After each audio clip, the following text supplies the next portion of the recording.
watching the award-winning GHS-TV, a nationally recognized student television station.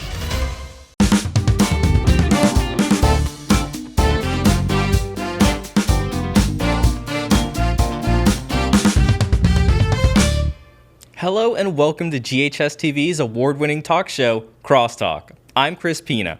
Let's talk about you. What's going on in your life, whether it's at home or school? Our conversation today focuses on immigration. Earlier this year, President Trump canceled a contract to provide legal service to immigrant children, including those right here in the Mid-South. Here with me to talk more about this issue is Sally Joyner, co-founder and legal director of Mid-South Immigration Advocates. Thank you so much for coming onto the show, Ms. Joyner. Of course, it's a pleasure. So I want to first start with the president's immigration policy. Can you explain what legal services the policy ends? Absolutely. So, prior to the end of the contract, my organization, Mid-South Immigration Advocates, was one of many legal service providers across the country that provides free deportation defense services to children who entered the United States without a parent or a guardian. So in the immigration court context, unlike criminal law, where if you can't afford an attorney or if you're a juvenile, an attorney is appointed for you, in immigration, there's no such thing. So whether you are a baby or an elder, or you might have some kind of physical or mental vulnerability, it doesn't matter. You are essentially on your own to pay for your own defense from deportation. So what this government contract did was it filled that gap and allowed for legal service providers like Mia to represent these children, and most of whom are eligible for legal status in the country, such as asylum. So that is what we did. We assisted children who entered without their family members to obtain legal status and fight against their deportations. So what are the real-life ramifications of this decision? And can you explain that to our viewers? Yes, absolutely. So, unfortunately, if a child represents themselves in immigration court, they are extraordinarily unlikely to be granted relief from their removal and permission to stay. So it's about 5 times more likely you're going to win your case with an attorney than without. So what we're expecting is that many children in the Mid-South and throughout the country will now be unrepresented, and therefore they will be deported back to danger, to poverty, to terrible conditions without even a lawyer to help fight for their case. And how many of these children are in Memphis, and how many do you represent? So approximately 750 or so children each year are placed with their family members or close family friends in Shelby County. They enter the United States at the southern border, and they're placed into a shelter somewhere throughout the country where they can be reunited with somebody who the child knows. And so, yeah, that's about a little over 700 each year for Shelby County. And our organization is not able to represent all those children, unfortunately. We represent about 200 in the Shelby County area total. And so there was already, even before our contract was ended, there was already such an enormous need for our services that were children going unserved. And so now it's essentially a crisis. And in an article, you said the funding the Trump administration cut was, and I quote, "It's an existential threat to our organization," end quote. Can you explain what you mean? Absolutely. So our organization is mostly funded to provide those services for unaccompanied minors. We do provide some other services for adults who are seeking asylum or who have been victims of domestic violence and sexual assault, other types of violent crimes. But the majority of our budget, about 80%, was for unaccompanied children and for representation of unaccompanied children. So that's about 14 full-time staff members. And is there any way you can replace it? So, of course, organizations like MIA are always looking for donors and for foundations and private support, because we know that you can't always rely on government support like we're seeing right now. But unfortunately, this isn't an issue that a lot of people understand very well or might not have been paying attention to until now. So hopefully now that people understand the issues and how important they are, that they'll give to organizations like MIA and other organizations throughout the region and the country who provide this kind of life-saving essential support to unaccompanied minors. And what happens if you can't find additional funding? Well, unfortunately, MIA has not always been here, and it might not be able to, we might not be able to come out the other end of this as an organization without that big chunk of funding that we need. Federal funding is necessary for a lot of just bread and butter social services, and that includes legal services. And so unless we can find local and regional foundations or governments that are prepared to fund us, then unfortunately those children might just not be represented. We might not be able to continue. And has there been any legal action done to reverse this decision? Absolutely. So on April 1st, a federal court issued a temporary restraining order that actually orders the federal government to immediately restore all of our funding. However, today is the 15th, and we have still not heard anything from the federal government about actions taken to follow that court order. So where do we go from here? You know, what will happen to those undocumented children without legal representation? Well, many of them may end up being deported. Many others will lose their chance of obtaining lawful status in the United States and may remain in the United States, but they would be undocumented as adults because there's many legal statuses that you can only be eligible for as a child, that once you turn 18, you lose eligibility. So these folks are going to be set back generationally, essentially. Well, Ms. Joyner, thank you so much for coming onto the show, and this was such an insightful conversation. Absolutely. Take care. Up next, we'll turn our focus to education and the Tennessee bill aimed at undocumented students. You're watching Crosstalk on GHS-TV.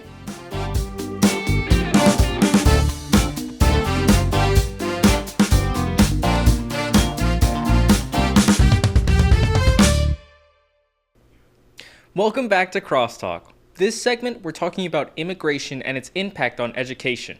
A Tennessee bill introduced by Republican state lawmakers allows Tennessee public schools to deny a student who does not have proof of citizenship the ability to enroll in that school. However, the bill does have some allowances, which we will get into. Joining me to talk more about this is Erica Koenig, reporter at the Institute for Public Service Reporting. Thank you so much for coming onto the show, Ms. Koenig. Thank you for having me. Now, I've summarized this bill, but can you get into the specifics? Sure. As you said, the bill that is proposed, which is House Bill 793, and its counterpart 836, these bills aim to give school districts the option of refusing enrollment to students who cannot prove that they are in the country lawfully, and but it's not necessarily telling them you cannot go to school if you can't prove that you're in the country illegally, or legally, I'm sorry. It is telling them, it's telling the districts, you can actually opt them out, you can refuse their enrollment, or you could charge tuition to those students if you choose to. So it's completely leaving it up to them, to the school districts, whether it's a public school, charter school, they would have the option to deny school or to charge them tuition. So now, is this even constitutional? Because I do know there is a Supreme Court ruling that states no student shall be denied entry from a school despite immigration status. That's correct. Actually, back in 1982, in Plyler versus Doe,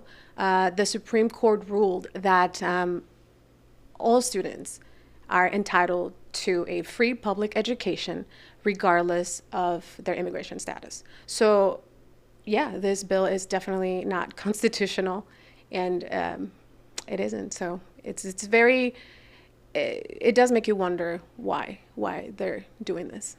So if it is outright unconstitutional and the authors of this bill do know this, what could the end goal be?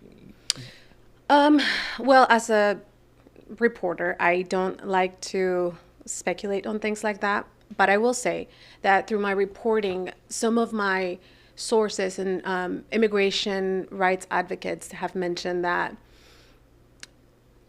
a possibility is to bring this case back to, revive the case, the 1982 case, and bring it back into the Supreme Court. So perhaps in hopes to have a different outcome than what happened in 1982, which could mean that it would change who has the right to a public education. There is bipartisan opposition to this, but not much. Correct. Yeah. For example, Senate Bill Senate Bill 832 passed by it was like a 19-13 vote, if I remember correctly, but it's already passed. And then this new bill does have a position. It's going to be challenging, and it's still up in the air as of now. Yeah. Yeah. Now, how many of these undocumented students are in Memphis? In Memphis, I don't have that number at the top of my head, and I will say the 1982 Plyler versus Doe court case made it so that it is not constitutional to ask students about their immigration status when they're enrolling in school. So technically, you're not supposed to really know because nobody is tracking this information. But with that being said, recently, I believe it was April 1st, it was the Migration Policy Institute released some estimates, and they estimate that about 1% of the students in Tennessee are undocumented. And those are students K through 12, which I think it's around 10,000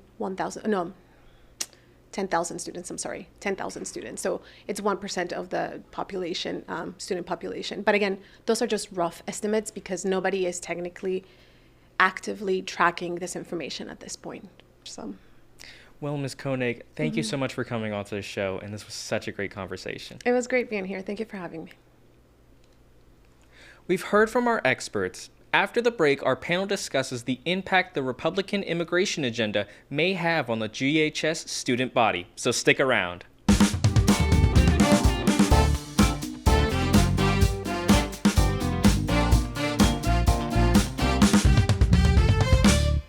We're back with more Crosstalk.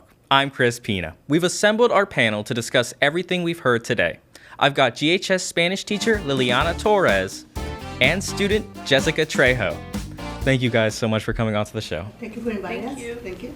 So Jessica, I want to start with you. As a student, what is your opinion on the bill barring undocumented students from public schools? I think the bill is very unfair. It's a very unjust bill excluding a group of students from a public education that should be free and available to everyone around us. And Ms. Torres, can you explain the impact this has on students? Okay, it's going to impact terrible on the students because majority of them already afraid to go to the school because the parents' background, and it's very not fair for them to lock in education. And we're telling them that you are not a right to come to the school. We're telling them that you're not part of the community and educator. This impact me as a teacher, as Latina. They don't allow the students to have the right for education. They don't allow them to be present here, part of the community, to tell them they are not right for being here. And this institution that is for the safe place for them to be. Because the Supreme Court in 1988, rules that every child had to have the right to be educated, and no matter what status or immigration status they have. Yes, ma'am. And that Supreme Court ruling that you stated was Plyler v. Doe. Exactly. Now, there are some stipulations. school could require proof they are in the process of obtaining citizenship before removing student or charging tuition. Now, is this reasonable? No, I don't think this is reasonable. There is no, why does a student have to show that they're documented? Why do they have to show their documents in order to receive a free education? I think it's just outrageous, this whole bill happening right now. It's very hurtful to see, to be honest. Like, we're excluding a whole group of people, and to be honest, it becomes one group, but then over time it expands to everyone else. And it's just very sad that you have to prove yourself to be a citizen or to be worthy enough to receive an education. Since when did education become a privilege and not just like a basic human right? Yeah. And Ms. Torres, how do you think about this? I feel the same way. I mean, I feel like everybody had to have the right to education and had the right to read, write, speak, socialize, because the school is not just a place. It's in a place where they socialize, and they are coming here to contribute, to learn, to be somebody someday. And as educators, that's what we wanted. We wanted everybody have the access to the education. Everybody can have the tool to success. And then also, if we not provide with that simple things to our community, to our student community, and discriminate, deny them to be part of our community, part of the society, part of the future of this country, we discriminate everybody else. I mean, everybody had to have the right to be educated, and an educator and a teacher and a Latina. This is very sad for me to see, allow my students come to talk to me and say, hey, Miss Torres, I'm not coming to the class because my parents are afraid to drop me into the school because they can be deported. They are monitoring them, and they're calling, and they are in fear, you know what I mean? I mean, how are we going to increase this atmosphere for them? They say, hey, part of this school, this safe place that you're supposed to be here, have to write, to learn, and be part like everybody else, and then you have to pay for the education. Why is it free for everybody? Why they had to do that? You're completely right, Ms. Torres. Yeah. So, Jessica, what do you think might be the impact on your peers that might be undocumented?